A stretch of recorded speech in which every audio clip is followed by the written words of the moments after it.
Salutations and welcome, horse racing fans. I'm your host, Matthew DeSantis, and this is the Win Place Show, a podcast devoted to all aspects of horse racing and handicapping that is proudly part of the Amalfi Media Network. We have a very special episode today focusing on the massive opening day at Santa Anita that takes place the day after Christmas, Sunday, December 26th. Now, what might make it such a big day? Well, how about six? That's right, six graded stakes races, including 3 Grade 1 races. And it's not just the grades of these races, it's the fields that are in them. You have a who's who of horses in these races: Hot Rod Charlie, Flightline, Dr. Schivel, Dr. Schivel, depends on how you pronounce it, Baby Yoda, Private Mission, and many, many more. And the best part is that today I'm joined by guest handicapper Gino Buccola, who is based out on the West Coast, only a few miles from Santa Anita. He's a great guy and handicapper.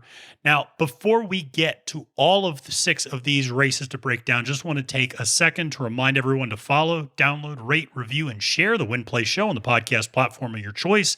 Subscribe to the Win Play Show on our YouTube channel.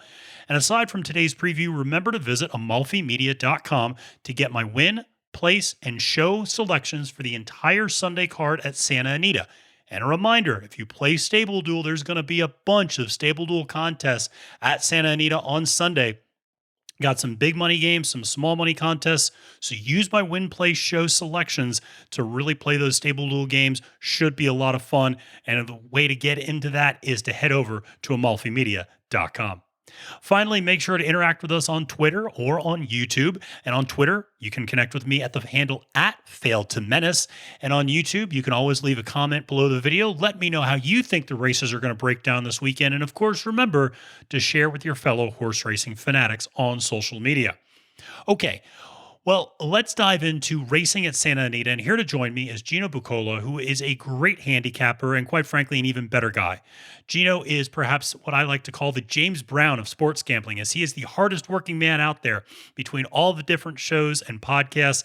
He does some great live stream for Stable Duel contests. He's got the That's What G Said podcast, which is a lot of fun and goes well beyond sports, horse racing, into other sports and pop culture. And he provides great insight into tracks across the country, in addition to some really nice tutorials about DRF's formulator. So with that said, let's welcome Gino onto the show and get to handicapping. Welcome, Gino, and thanks so much for joining me in the podcast today for the huge opening day at Santa Anita. I really appreciate your time. You're one of the hardest working men in sports betting and handicapping. So I want to give you a second, let the folks know who are listening where they can find you on social media and a bit about what you have going on over the next few weeks and your different shows. Oh, thanks so much, buddy. Really appreciate it.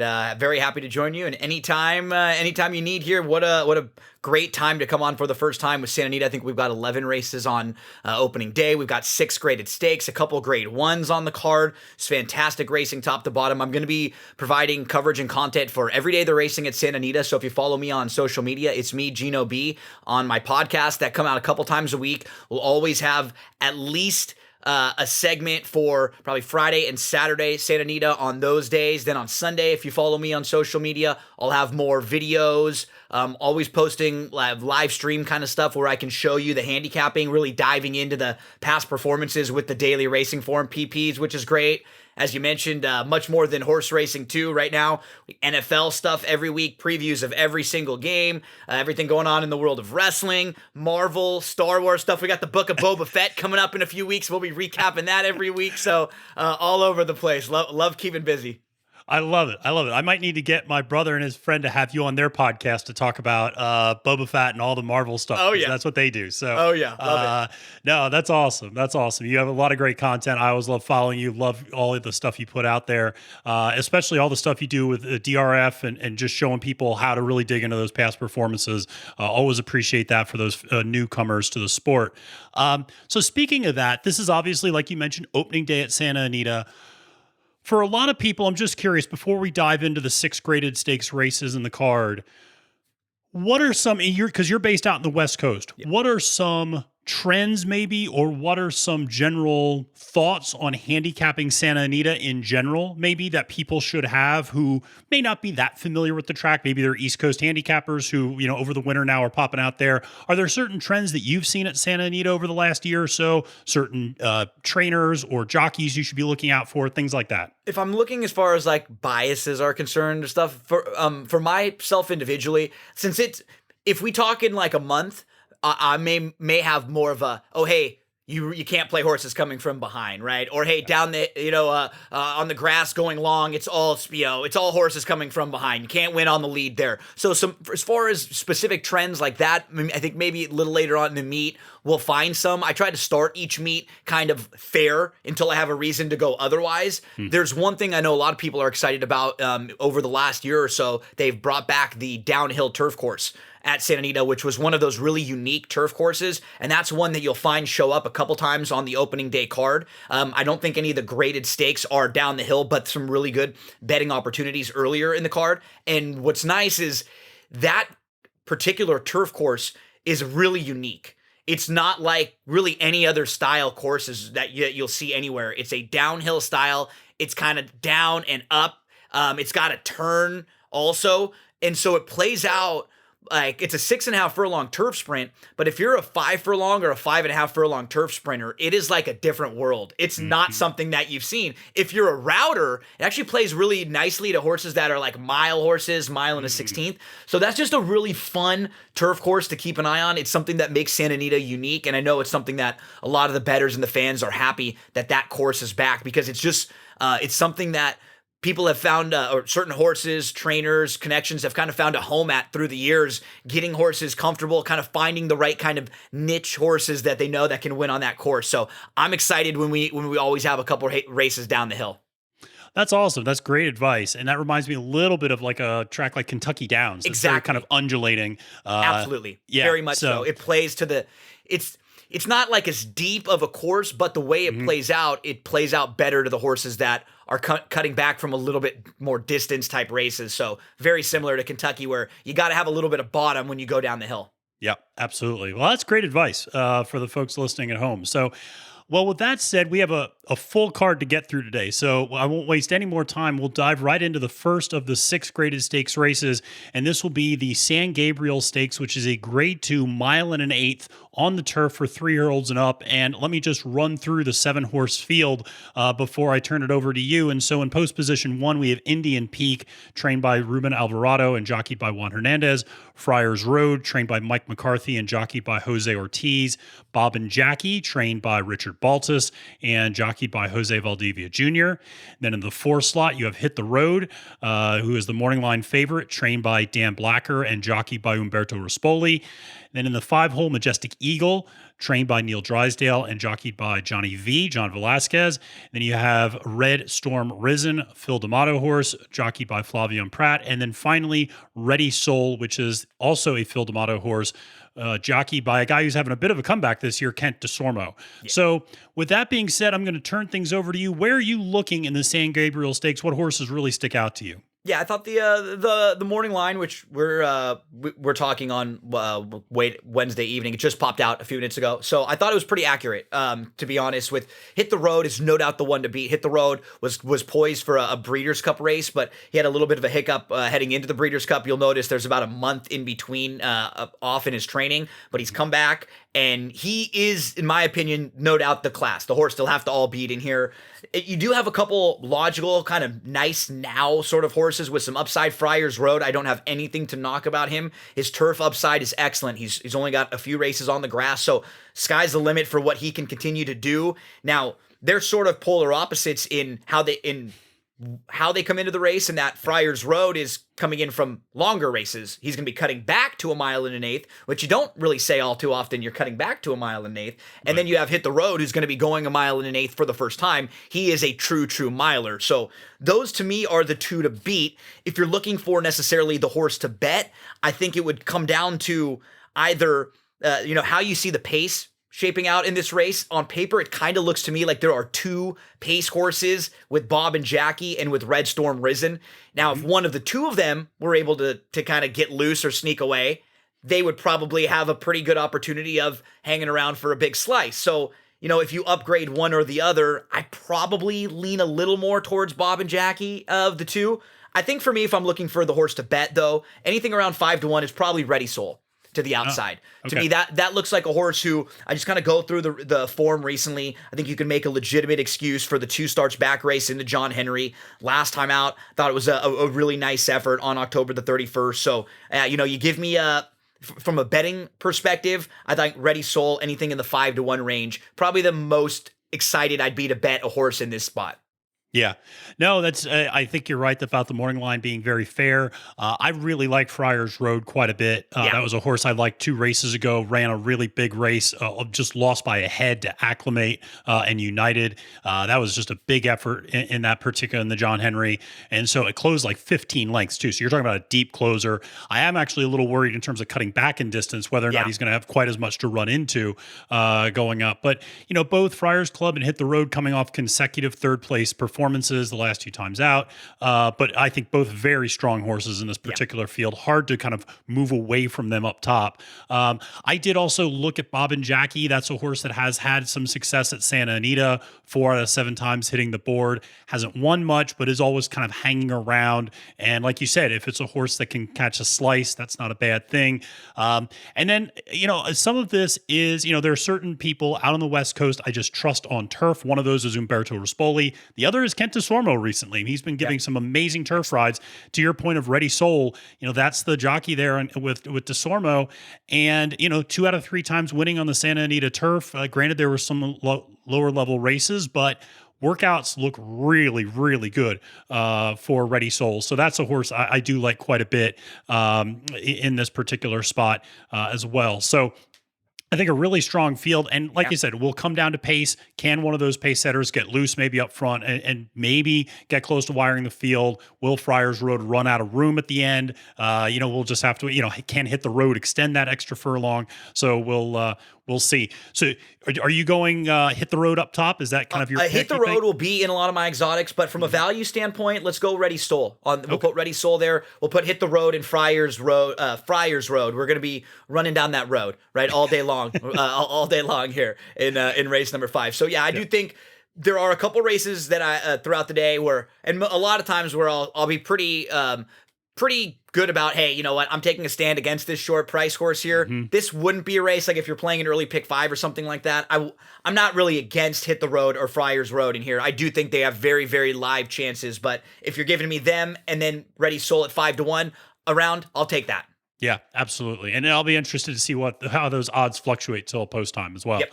So for me, I'll go with Friars Road to win. I will go Hit the Road to place, and I will go Bob and Jackie to show. But I do agree Ready Soul is a very live horse there and provides really good value. So let's move to the 6th race, which is the San Antonio Stakes, which is also a grade 2. This is a 1.16 miles dirt for 3-year-olds and up. This is another 7-horse field, and this one has a big name in it. And so you got post position 1 with Extra Hope, trained by Richard Mandela and jockeyed by Tyler Bays. Then Express Train, trained by John Sheriffs and jockeyed by Victor Espinoza.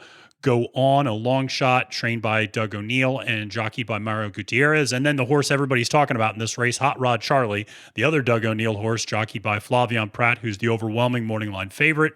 Then you have 8 Rings, the Bob Baffert horse, jockeyed by John Velasquez. Kiss Today Goodbye, trained by Eric Kuljak and jockeyed by the aforementioned Kent DeSormo. And then finally, Azul Coast, the other Bob Baffert horse coming off a grade 3 victory last time out, jockeyed by Juan Hernandez. So I put you on the spot last time out, so I will kind of take the turn this time around. And this is one where I would love to always try to find value, but I just have a hard time looking past Hot Rod Charlie in this particular spot. This is a horse I just, say what you will about this horse. I mean, I know Hold All Tickets is kind of a joke with Hot Rod Charlie because it seems like he's always in a little bit of trouble in every race he's in. But an incredibly consistent horse. I mean, just always turns in really strong performances. And when you look at those Beyer speed figures, I mean, nobody's within almost 10 points of him in terms of what he's been doing recently, whether that be the 4th place finish in the Breeders' Cup Classic, obviously winning and wiring the field at Parks over Midnight Bourbon really impressively. Previous 7 races have all been graded stakes. He's crossed the finish line, first, second, or third. Obviously got DQ'd in the Haskell.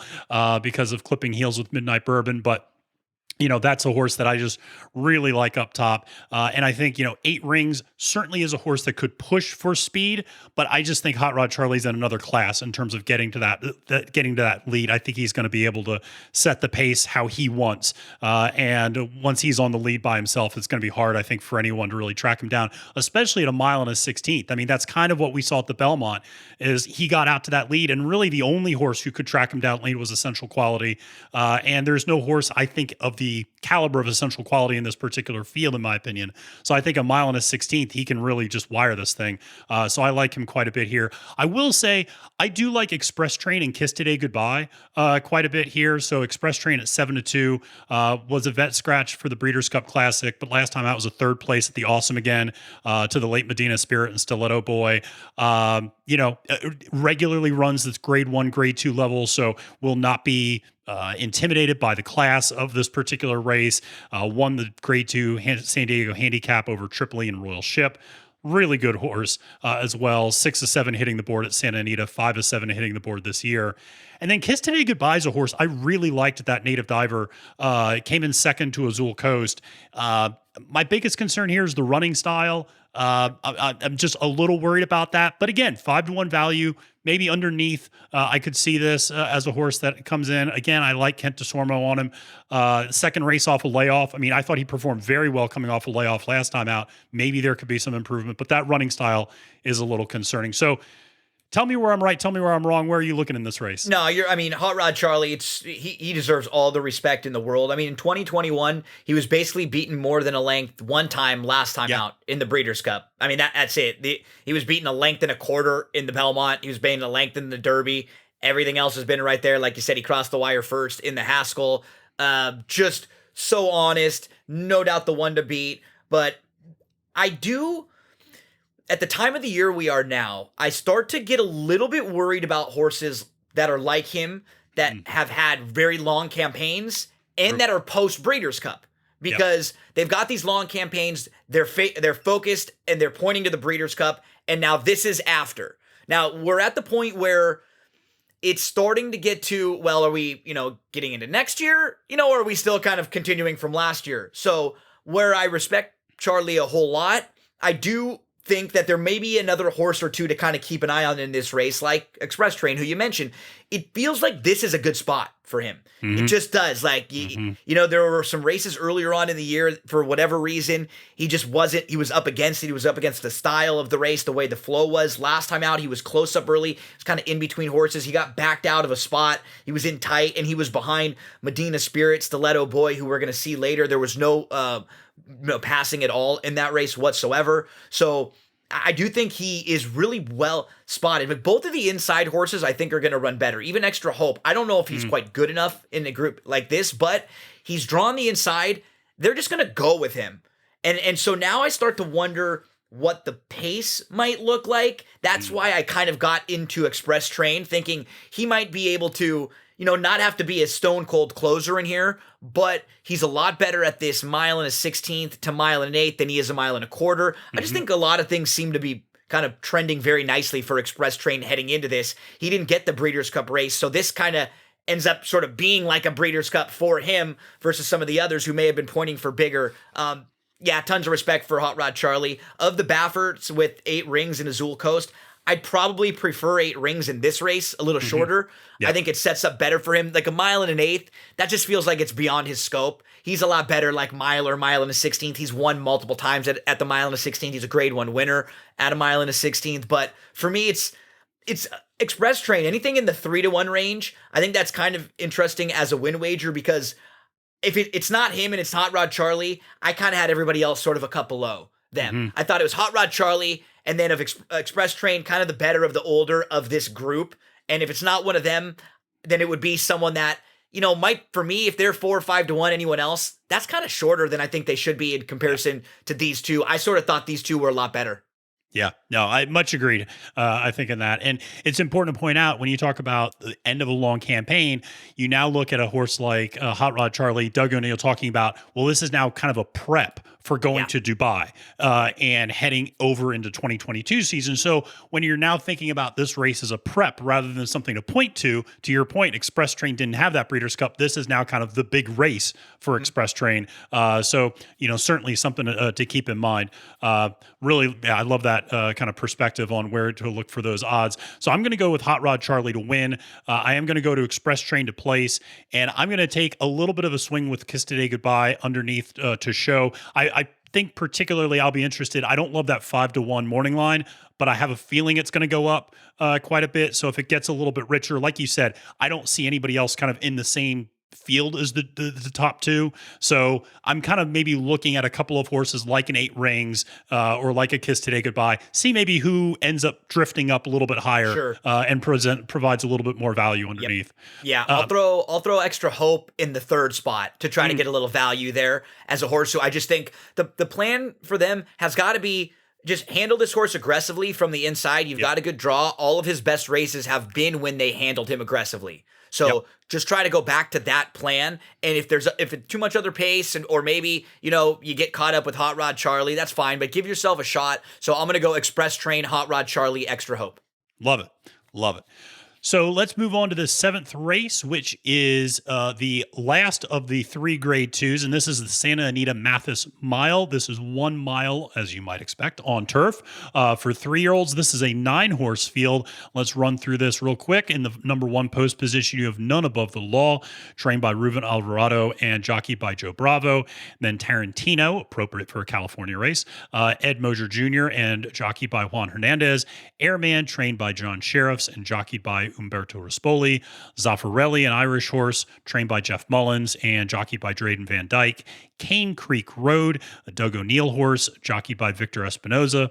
Then Flashiest, trained by Leonard Powell and jockeyed by Abel Cedillo. Du Jour, Bob Baffert horse, jockeyed by Flavion Pratt. You then have the morning line favorite, Beyond Brilliant, trained by John Sheriffs and jockeyed by Kent DeSormo. And Law Professor, trained by Mike McCarthy and jockeyed by Jose Ortiz. So this field's, I feel, a little bit more wide open. So where are you looking in this particular race, Gino? This is a fantastic betting race. Great. And it's what makes it a fantastic betting race is that the 2 horses who I think are going to take a lot of money, I'm not in love with. Beyond Brilliant and Du Jour, who I respect the heck out of both of them. I feel like they'll probably vie for favoritism in this race. We're seeing on the morning line, I think they're 5-2 and 3-1. And Beyond Brilliant's coming off of the Grade 1 Hollywood Derby win, where he was able to just kind of get loose in that race.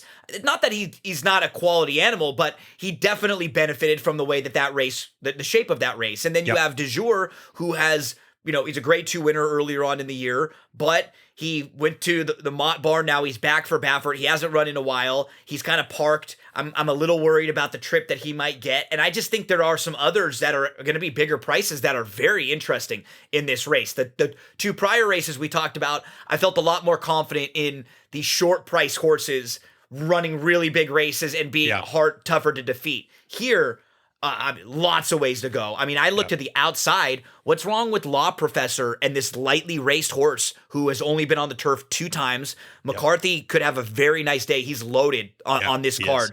Law Professor, in his turf debut in June, he was actually behind Flashiest.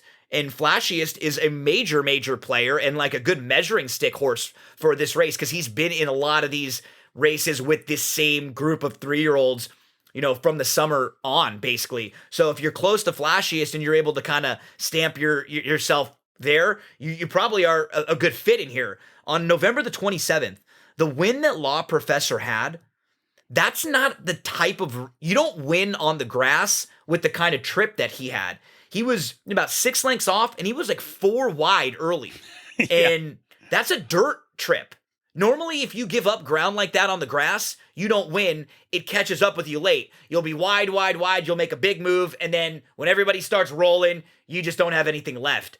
The fact that he was able to stay so wide and he just went by the field, I was visually extremely impressed. And that was that was the first start since June. Now he has a race under his belt. He comes back a month later. He should be fitter. He should be better. That was only his second start on turf. One more step forward, and he is right there on numbers and figures with the rest of this group. So if he is in the 6-1 range, I definitely like the chances of him. A couple others that I mentioned already. Flashiest, he's definitely a horse to use because you know what you're going to get from him every time. Yep. The thing is, I'm going to sort of cheat and maybe give you 4 horses in this race instead of 3. That's because okay. there are 2 that I sort of look at almost the same, and that's Flashiest and Zaffarelli. Yep. They're kind of similar, and they come out of a lot of the same races, and they're both horses who are really good, but they're sort of deeper closers, and they're at the mercy of racing luck. If they get stuck, if they're behind horses, if they're in a bad spot, they probably won't win. But if they have the opportunity to get a clean trip, a smooth trip, and they're in the 5-1 range, you probably want them on your ticket. They're probably going to give you a really good run for your money. So those 2 will be in a lot of my exotics. And then Tarantino's the other one who's kind of a wild card. He had the good form early on it too. We saw Tarantino in the Holy Bull and in the Fountain of Youth when he went over and they tried to see what they had with him on the dirt. And then he was off from March to October, comes back in October, and he just was not ready at the start. He completely missed the break there. Yeah. He ended up last, like 10 off.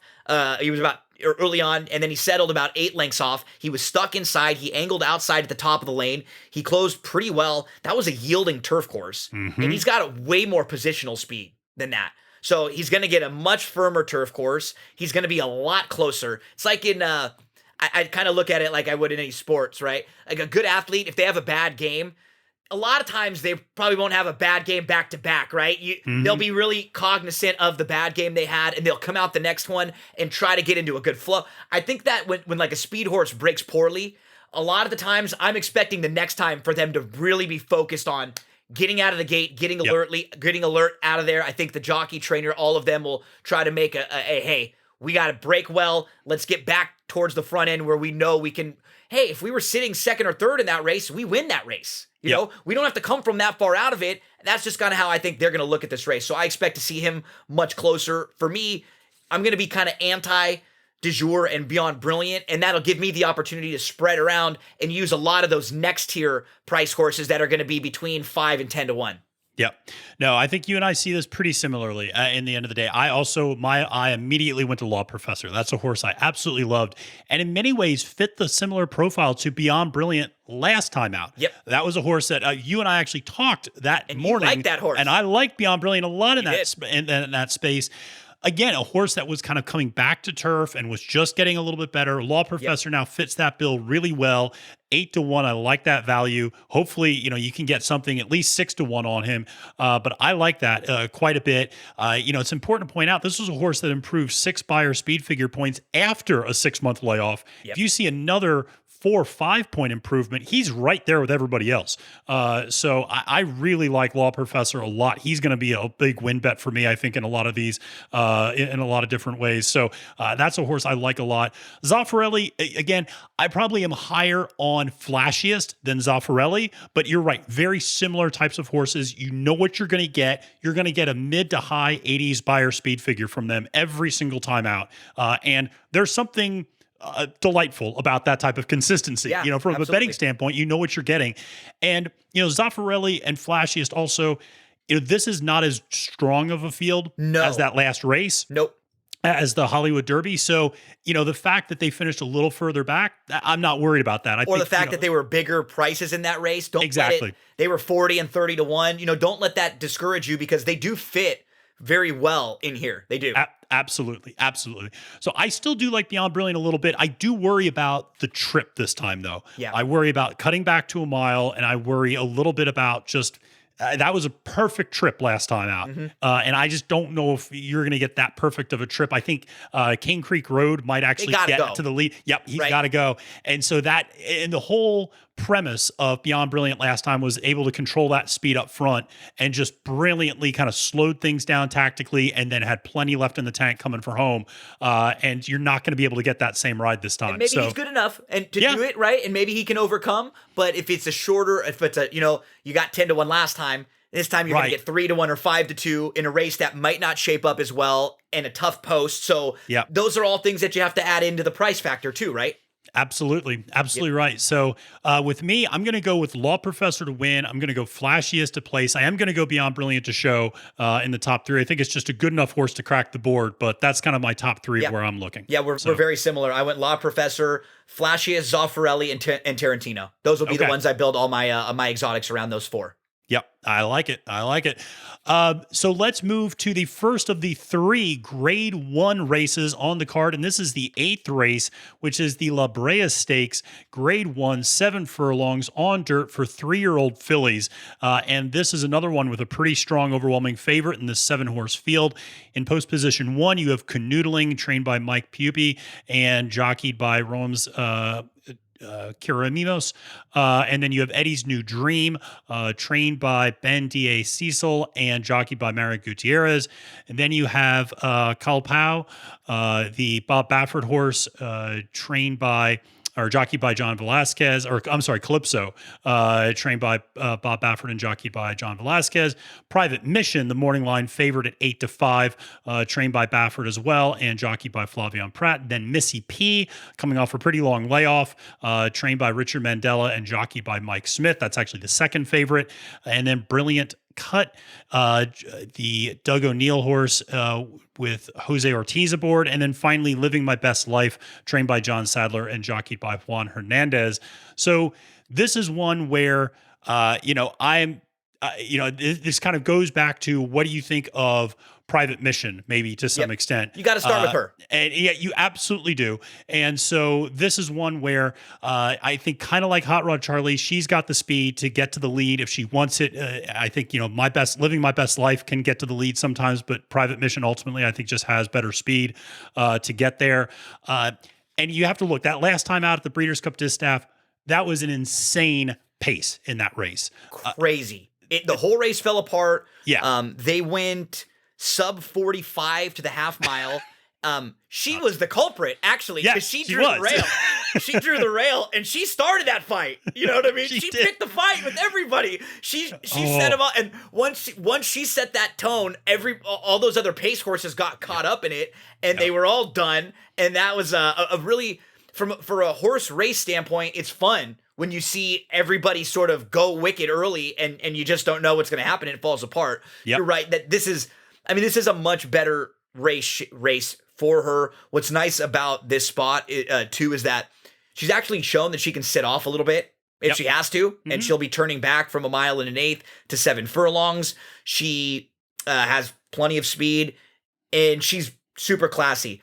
I guess the only way I would put it is between her and Flightline, I'd probably be more willing. I think she's more willing to lose this race as a short price than Flightline is sort of how I'm playing this out in my head. If I'm doing, setting myself up for late exotics and how I want to approach. So she's the one to beat, no doubt. I wouldn't dismiss her from your exotics. I might take a little bit of a contrarian play in this race if I'm playing pick 4s, pick 5s, pick 6s, those kind of thing. And I might try to single Missy P instead of Private Mission, just to get a little separation in this race. Now, it's not, I don't think Private Mission is the more likely winner. It's just, I think if you dig into Missy P a little bit, she's very, very talented. And the last 2 races might kind of throw people off the scent a bit, because her debut race was awesome. Just incredible. And she comes back in May. It's a 4-horse field. She hooks a stablemate named Astute. Astute gets the lead, and she just can't pass Astute that day in a field of 4. And she didn't run poorly. It was just a decent horse got out in front of her a little bit, and she couldn't really get by her. Then the June race was kind of weird. It was like, you're going to face the boys sprinting on the turf. Right. It was just a really kind of a weird spot for her. Yeah, it was. After what we'd seen from her in her first 2 starts. And then she was immediately in traffic. She kind of got shuffled. She backed up. I think you can just put a line right through that race and don't even use the turf race to gauge. And the fact that they enter her in this spot, I think has to tell you quite a bit about how strong Mandela feels like she's doing right now. he actually put a 7 furlong work into her just recently, which I love. That's like an old school thing. You very rarely would see a 7 furlong work right before a 7 furlong race. You know? But there's something to this with her in that I just got a feeling we're going to see a really, really big effort from her. I think she's got a little more tactical speed to her than Private Mission in that she can sit maybe just off Private Mission a little better than Private Mission would want to maybe sit off or if they were to flip. And I think there are a couple others with some speed, in particular Living My Best Life. Like for her, she's just got to try to gun from the outside, right? And cross over. And so if that ends up putting Private Mission maybe in second, where she's kind of sitting or she's kind of chasing a little bit and she's not out there just freewheeling on the lead herself, that's where I think the race might be able to bring, you might be able to get Missy P to sit the trip behind them. Calypso is probably going to want to be forwardly placed too. That's another Baffert. I'm kind of wondering if Baffert wants to have Calypso out front and maybe try to get Private Mission sitting behind. Maybe that's the way he wants this race to shape up for his runners. I think it's a good spot for Missy P. I really do, because it's not the strongest grade 1 7 furlong sprint, because after Private Mission, we have questions about the rest of them. Like, we don't really know the class of either Canoodling or Living My Best Life, right? Really nice horses, but are they this quality? We don't know. And then you have a horse like Missy P. I think she's very nice, but how many runners have we seen like this where they have a big debut and then they never really get back to that? Maybe she's the type of horse that is excellent in the morning. She ran that big one, but she doesn't quite have it anymore. She was just, whatever it was, a little precocious, or maybe she just with the right spot at that time. So I do think if she is the second choice, this might be a spot where I say, hey, you know what? I'm not going to go every race using all the heavy favorites. Earlier in the day, I thought the Hot Rod Charlie race was one where he's probably going to be tough. I'm not going to completely leave out hit the road. In the races coming up, we know we got Flightline on the scene somewhere too. So you gotta kind of pick and choose your spots and understand that there might be a race or two where I'm saying, hey, this horse is the most likely winner, but they might not be the best bet at the value here. So that's probably going to be this race for me, where I'll go Missy P. I'll have Private Mission in like the 2 and 3 spot. The other sort of wild card horse for me in here would be Canoodling. That's great. So Canoodling is the horse that I also identified as kind of the question mark a little bit, because this is a horse. She was just outside and she didn't draw the rail. I know. I'd like her a little bit more. Now, I don't think she's as fast as some of the others, so I'm not maybe as worried as much with the rail. Like, I don't know if she's going to be right up there and get shuffled. She might be able to actually work out a trip like 2 or 3 lengths behind, just kind of, or settle and not be tight with all of them in a bunched up pack. If that's the case, then she's fine. If she was middle of the pack to the outside, she's just super sharp. She beat a horse named Casual who came back and won a stakes race at Remington. And that's a nice quality animal, too. And Canoodling's lone loss in her last 5 races came against the boys. She deserves to take a shot in here, and they're going to see what they've got with her. So I have her in the 2nd and 3rd spots, probably right there with Private Mission. And I would definitely want her to be in the exotics and make her be the horse who I'd try to get some value out of this race. Yep. No, I feel the same way. I mean, this is a horse in terms of Canoodling at 8-1. I also felt that, she's really putting, she's posting her best speed figures lately, winning that stakes race at Zia Park last time out. I think puts her right there with just about anyone outside of Private Mission in terms of those speed figures. So I really like the way where she's going. I like the value that she presents in this spot. So I like her underneath quite a bit as well. I am going to go Private Mission up top. I just think I have a lot of questions with Missy P. Although I will say I, like you, was very impressed by the 7 furlong. And if you look, Mandela has been slowly ramping up. He did a 5 furlong, a 6 furlong, and then a 7 furlong. I love that, coming off a 203-day layoff. Getting this horse used to running the distance it's about to run.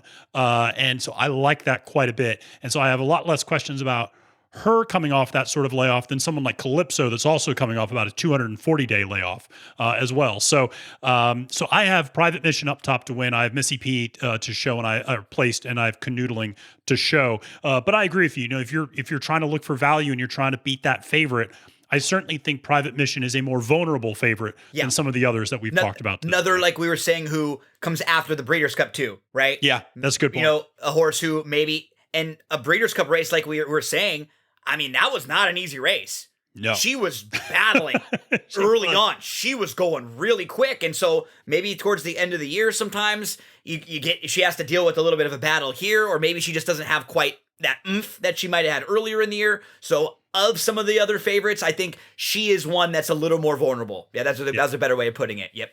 Yeah.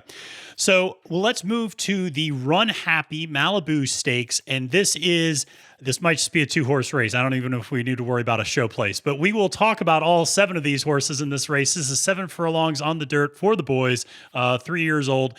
And in the number 1 post, you have my dad's favorite horse, Baby Yoda. He loves the name, and he also just loves that Andy Serling was totally against this horse for a while, and my dad just likes betting against Andy Serling. That's great. And so Baby Yoda is trained by Bill Mott, jockeyed by Jose Ortiz, Timeless Bounty in the 2-hole, trained by Robert Hess Jr. and jockeyed by Umberto Rispoli. The aforementioned Stiletto Boy, jockeyed by Ed Moser Jr., or trained by Ed Moser Jr., I should say, jockeyed by Kenta Sormo. Then Dr. Schivel, trained by Mark Glatt and jockeyed by Juan Hernandez. And then Flightline, the morning line favorite at 4-5, the biggest morning line favorite we've seen on the card, actually, for opening day at Santa Anita, trained by John Sadler and jockeyed by Flavian Pratt. And then Team Merchants, a Doug O'Neill horse, jockeyed by Mario Gutierrez. And then Triple Tap, Bob Baffert horse, jockeyed by John Velasquez. So there's been a lot of talk, Flightline versus Dr. Schivel on social media. And so this is kind of the battle lines have been drawn. Which side are you on? And so where are you looking in the Malibu Stakes? Yeah, I mean, they're both very nice horses. I think from what we've seen, Flightline, mainly just because the running style. I don't think there's that much other speed that's like his quality speed in here. That if he breaks well, who's the horse that's pushing him? Is it Baby Yoda from the inside?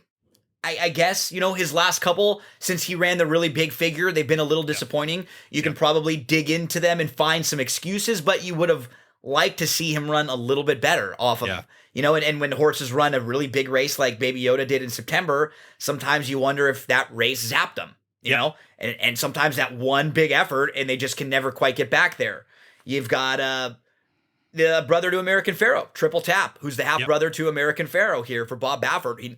It's funny that you've got a Baffert runner who's the half-brother to American Pharoah. He's 2 for 2, and he's not even the horse that anyone's talking about in this race. And he's not even like the second horse that anyone's talking about in this race, and maybe even the third. Like, he's definitely really under the radar in here. And, I mean, in his 2 races, he won his debut. It was a field of 4. They just kind of rode him aggressively because they knew they wanted just to have him to keep up with the field. He was better, right? It was like a workout. Hey, we got to make sure you're close because you're going to beat this field turning for home. You're just better than them, Right. And then in career start number 2, he was pretty impressive. That was in the Breeders' Cup undercard.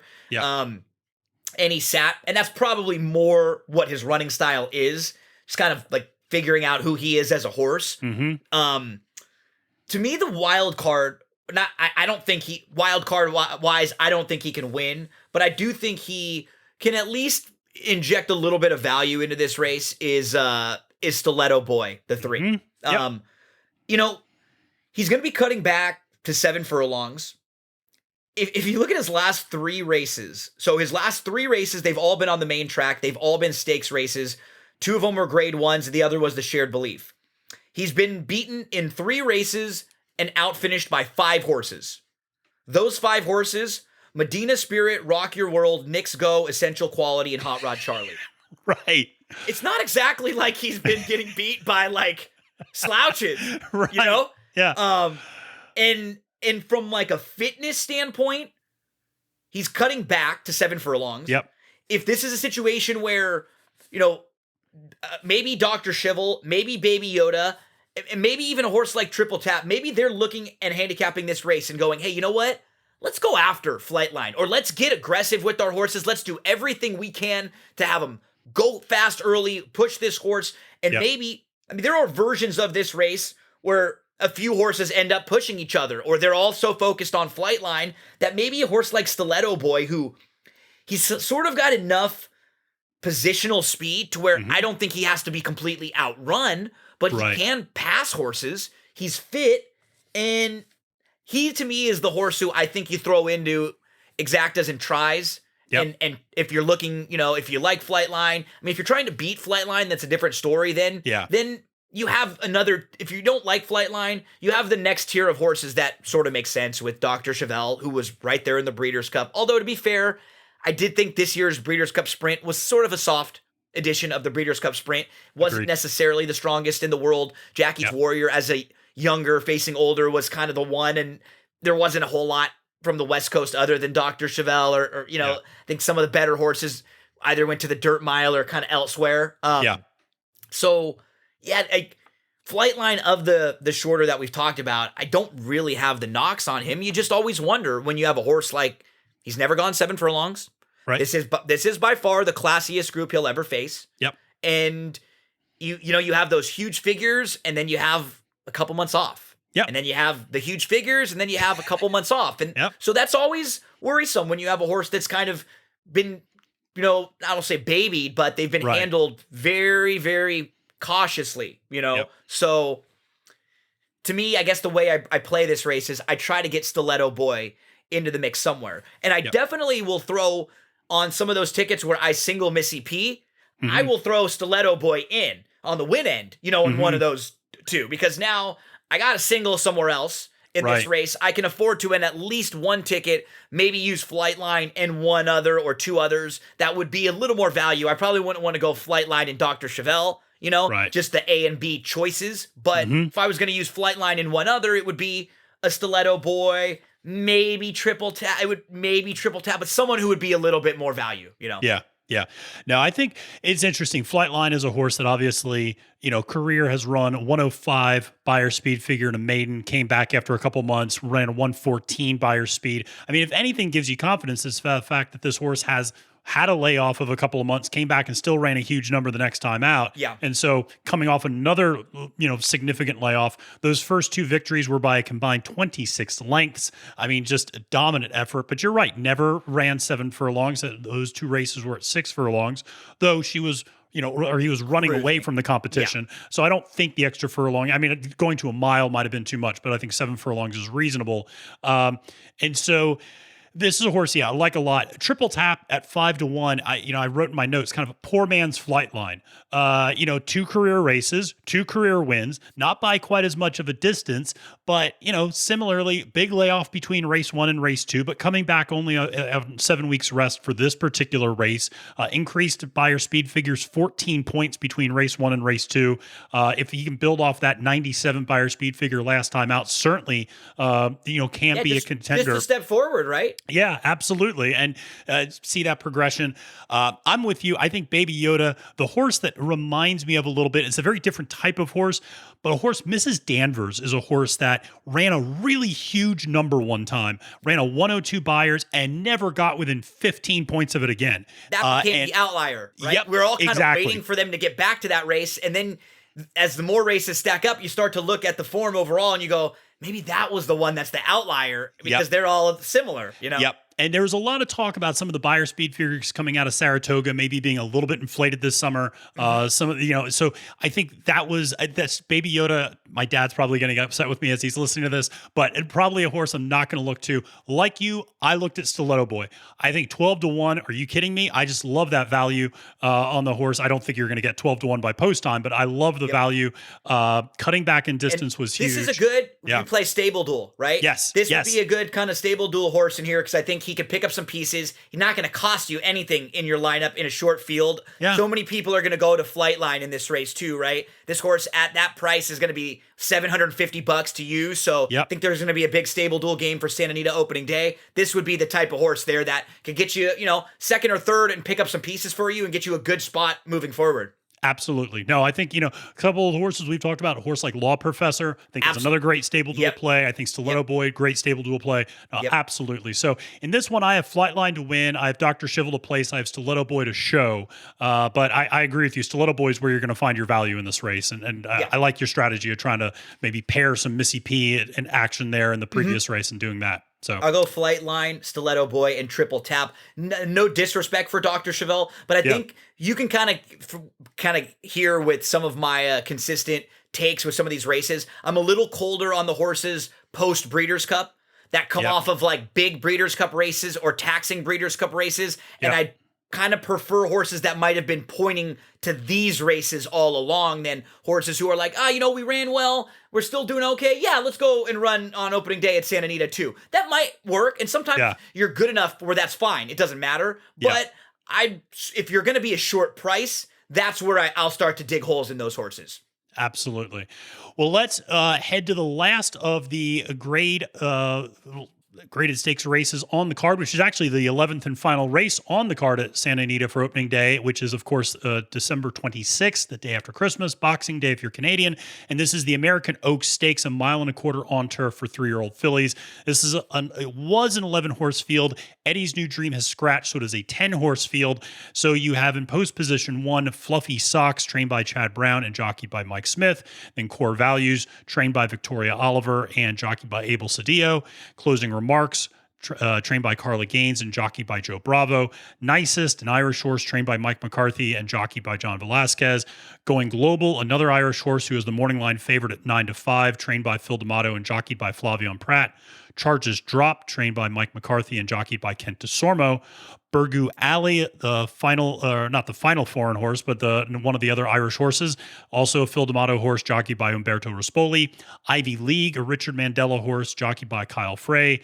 Queen Goddess, Mike McCarthy horse, jockeyed by Juan Hernandez. And then finally, Single Soul, a British horse, trained by Mike McCarthy and jockeyed by Jose Ortiz. So this is one where, I kind of did look at the favorite first, Going Global. This is a horse, you've talked about it before in some other races. This horse has done nothing wrong. No. This horse shows up every single time since coming over to the United States, has only 1 second place finish at Del Mar back in July. Otherwise has won 5 graded stakes races, and of the last 6 times out, has beat Closing Remarks, has beat Fluffy Socks. So you've seen this horse beat the other kind of really strong entrants in this field.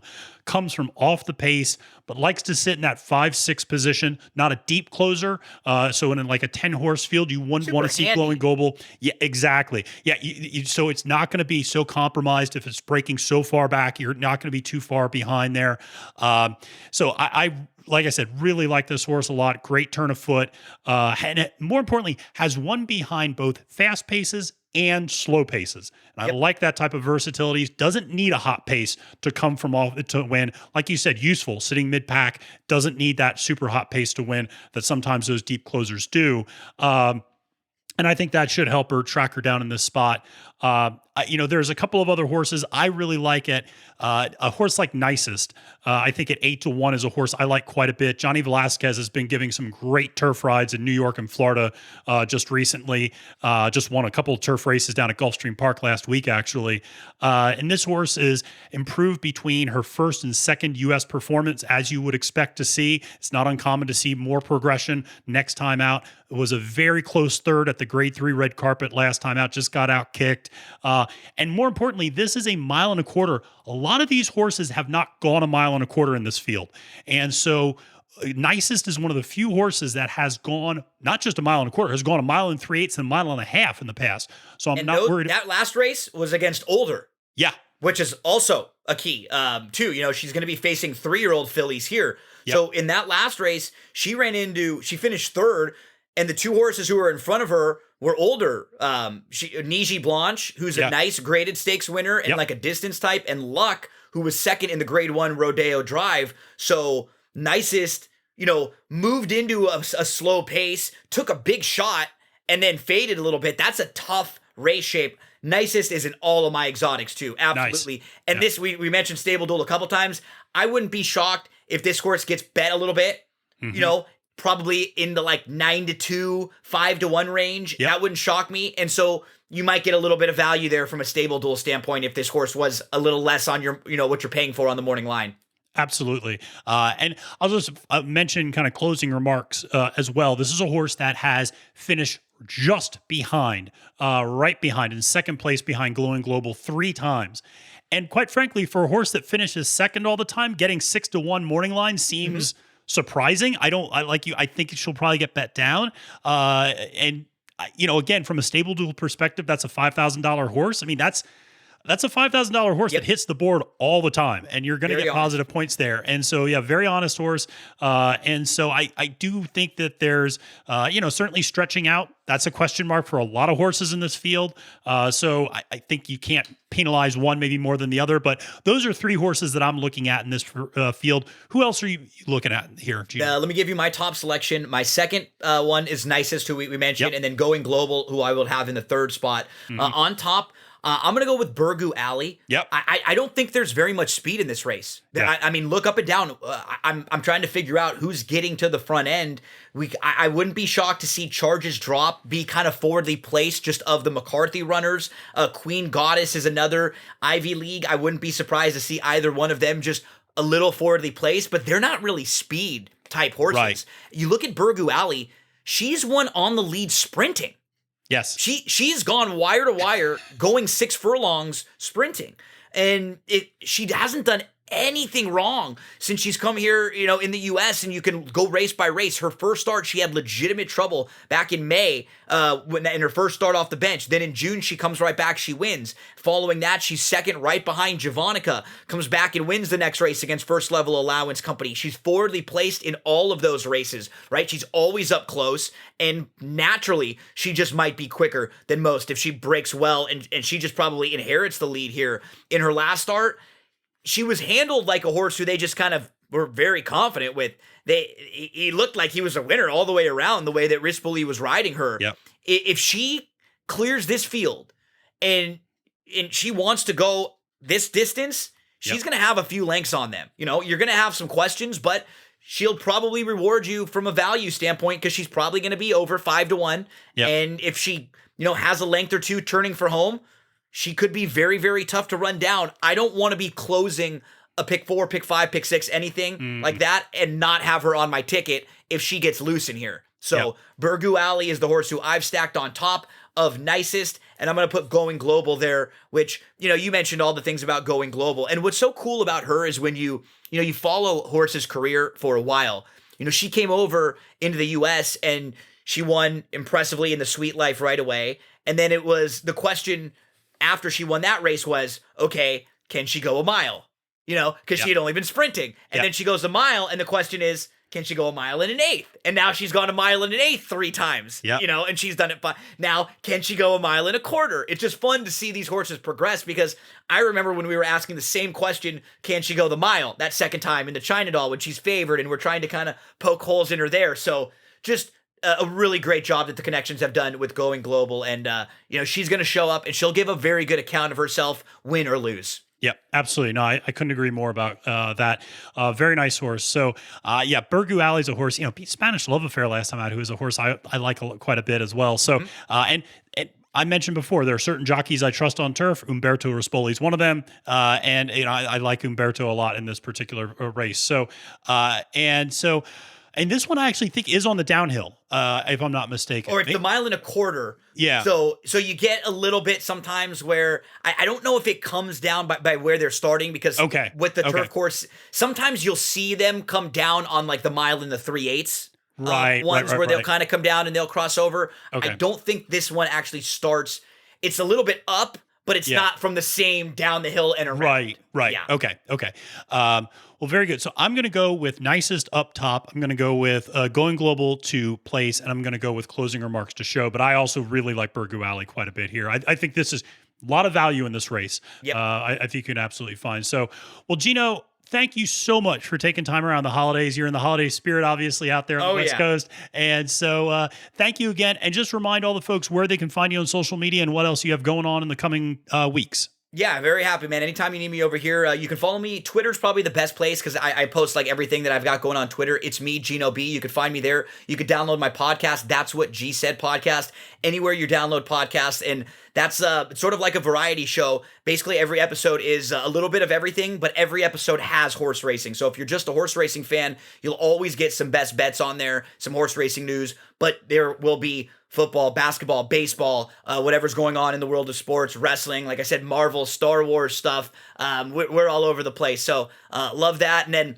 lots of really cool stuff to look forward to the next few months. Santa Anita, every day they're racing. I'll have some content there. Sam Houston, one of my favorite racetracks. They open up on January the 6th. That low takeout, all the doubles, the pick threes, pick fours, pick fives, everything is that low takeout, which is one of the only racetracks that does that, where you get all the multi-race exotics. Turf courses over there also, so turf and dirt, real quality runners. I'm going to be covering them for the 3rd consecutive year now. I think I'm going to be making a trip out to Sam Houston in the middle of February for one of their bigger nights to help them on their broadcast over there. So looking forward to that. And just lots of stuff that we'll be pumping, lots of live streams. As soon as the new year hits, there'll probably be a good schedule, and I'm going to be taking advantage of you, my friend, to join me on some of those live streams for Stable Duel and for Santa Anita stuff all the time. Yeah, happy to do it anytime. So, well, Gino, thanks to you again, and have a happy holiday season and all the best in 2022. Thank you, buddy. Very happy to help anytime you need. Well, that's it for today. A big thanks again to Gino, and you can find his Twitter handle linked in the episode notes. I hope you enjoyed this preview of opening day at Santa Anita. Now remember, we have our win place show selections for the entire Sunday card at the track, which is a great starting point to get your entries ready for Stable Duel contests. And listen, every once in a while, you got to trust me on those. Last week, I got first place out at Gulfstream Park, so I know what I'm talking about with Stable Duel. So if you follow my advice, you can be a winner at Stable Duel as well. And like I said, make sure to come back next week for my race recap of all the races taking place across the country, not just at Santa Anita, as well as a special episode devoted to my top 10 races of 2021, where we look back on the races that defined the year. And listen, we're going to be back next week to preview the big New Year's Day card at Santa Anita as well. So we still got previews over the holidays. So even though you got to deal with in-laws, even though you got to deal with family, travel, we here at the Win Place Show, we have you covered. So if you're traveling, if you're just hiding in a bathroom trying to avoid, neighbors or family members over the holidays, we got you covered with some content that you can listen to during those trips or during those times to get some private time and some quiet time during the holidays. Now, finally, just a reminder to follow, download, rate, and review the Win Place Show on the podcast platform of your choice, and subscribe to the Win Place Show on YouTube, in addition to following me on Twitter at the handle @Fail to Menace for all the great horse racing content you need to get you ready for the 2022 season, which is right around the corner. Well, before I sign off, I just want to say a very Merry Christmas and Happy Holidays to all of you listening to the Win Place Show. I truly am so appreciative of all of the positive feedback I've received, all of some of the critical feedback I've received. It helps me grow.